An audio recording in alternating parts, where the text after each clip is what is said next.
Chocolate ഗോതമ്പ് ലഡു ഉണ്ടാക്കുന്നത് എങ്ങനെയാണെന്ന് നോക്കാം. അതിന് വേണ്ടി 1 കപ്പ് ഗോതമ്പ് മാവാണ് എടുത്തിട്ടുള്ളത്. 3/4 കപ്പ് ശർക്കര വേണം, 1/4 കപ്പ് നെയ്യ്, 2 table spoon chocolate powder, 2 table spoon പാല്, കുറച്ച് അണ്ടിപ്പരിപ്പ്.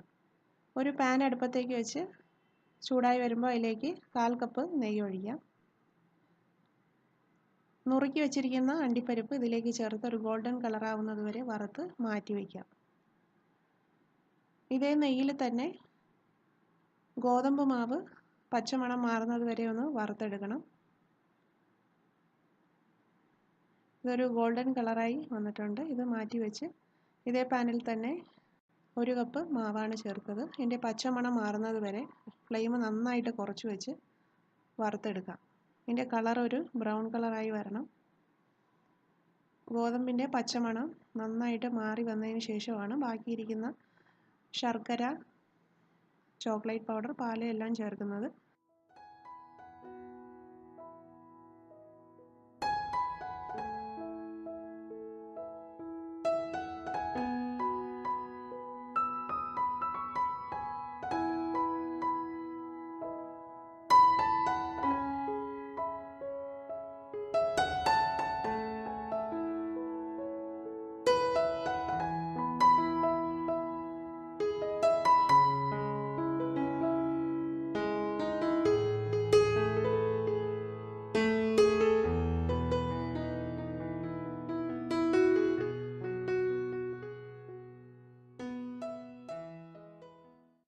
ഗോതമ്പ് ചേർത്ത് ആ സമയത്തുള്ള കളറൊക്കെ മാറി നന്നായിട്ട് നല്ലൊരു മൂത്ത മണം വരുന്ന സമയത്ത് 3/4 കപ്പ് ശർക്കര, 2 ടേബിൾ സ്പൂൺ പാല്, 2 ടേബിൾ സ്പൂൺ കൊക്കോ പൗഡർ,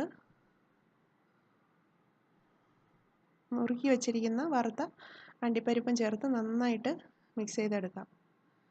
ഇത് ശർക്കരയൊക്കെ നന്നായിട്ട് അലിഞ്ഞ് എല്ലാം കൂടെ നന്നായിട്ട് യോജിച്ച് വരണം. ഇനി ഒരുപാട് സമയത്ത് ഇളക്കേണ്ട ആവശ്യമില്ല. ആ ഗോതമ്പിൻ്റെ ആ ഒരു പച്ച മണമൊക്കെ മാറി നല്ലൊരു മൂത്ത മണം വന്നിട്ടുണ്ട്. ഇനി ഇതെല്ലാം കൂടെ ഒന്ന് യോജിച്ച് കിട്ടണം. ശർക്കരയൊക്കെ ഉരുകി എല്ലാം കൂടെ ഒന്ന് നന്നായിട്ട് മിക്സ് ചെയ്തെടുത്തതിന് ശേഷം പ്ലേറ്റിലേക്ക് മാറ്റി തണുക്കാനായിട്ട് മാറ്റി വയ്ക്കാം. ഇത് ചെറിയ ചൂടോടുകൂടി തന്നെ ഉരുട്ടിയെടുക്കണം.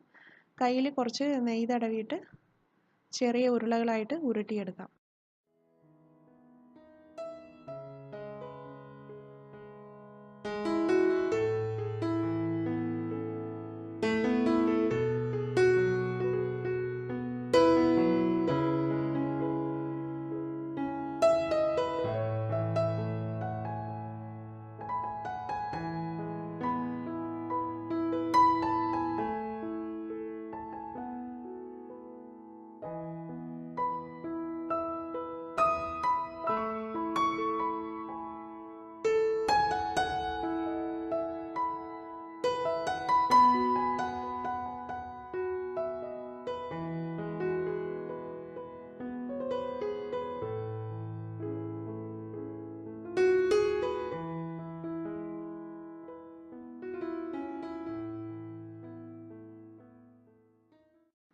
ശർക്കരയൊക്കെ നന്നായിട്ട് ഉരുകി എല്ലാം കൂടെ യോജിച്ച് കിട്ടിയിട്ടുണ്ട്. ഇതിനി പ്ലേറ്റിലേക്ക് മാറ്റി തണുക്കാൻ വയ്ക്കാം.